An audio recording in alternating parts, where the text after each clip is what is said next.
Most of us use social media privately, but what if I want to use these platforms to boost my business? What are the criteria to write a good blog post? And how do I become a successful online publisher? These were some of the topics discussed at this event organized by the Entrepreneurs Organization.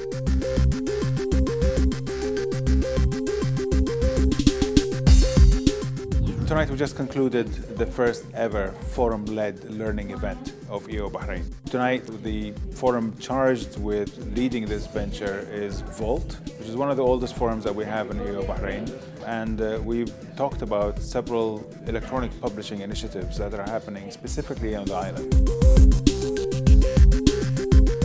Startup Bahrain is Bahrain's first tablet magazine focusing on startups and entrepreneurs, and it's actually one of the very first tablet magazines in the region.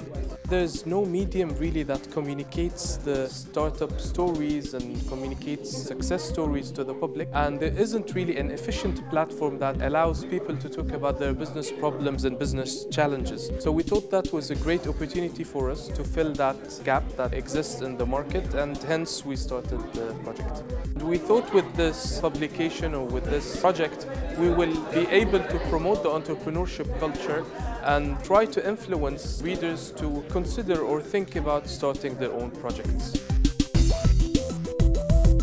I have various businesses. What I spoke about today was the Dream Body Center, which is a 23-minute weight loss and body transformation center. And what I spoke about today was our use of social media. So we use Facebook, Twitter, Instagram, and YouTube as well. So I shared my experience and how we're using all these different tools.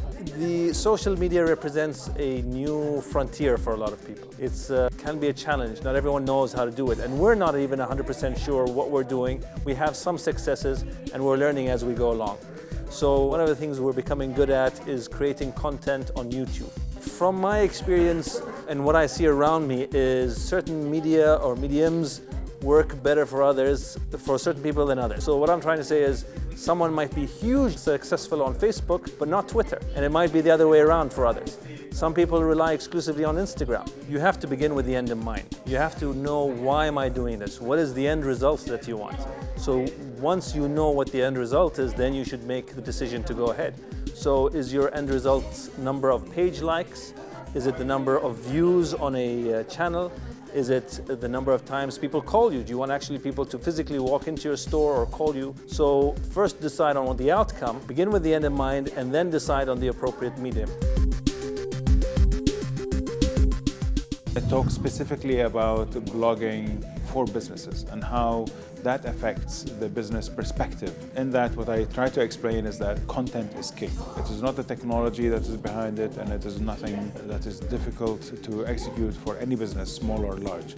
The very important thing is to be consistent, to be honest, and to be open in sharing your experiences, being generous with your experiences, just consistently blogging to increase your exposure, professional exposure, and as well as position you ultimately as an expert in your particular field. The company as a whole can take over a blog, and the contribution can come from various aspects of the company, various employees within the company, or led by a single entity within the company to talk about their own products, experiences, challenges, and then open up the whole ecosystem for engaging their own customers. So it's not an exclusive aspect, it's not a one-directional aspect of electronic publishing, but it's a very much inclusive, multifaceted aspect that companies and organizations can effectively use to engage their public and increase their exposure. It's also challenged by their own viewers coming in and guests and actually challenging your view, entering comments and engaging with you in a much deeper level. And that challenge enriches the whole environment.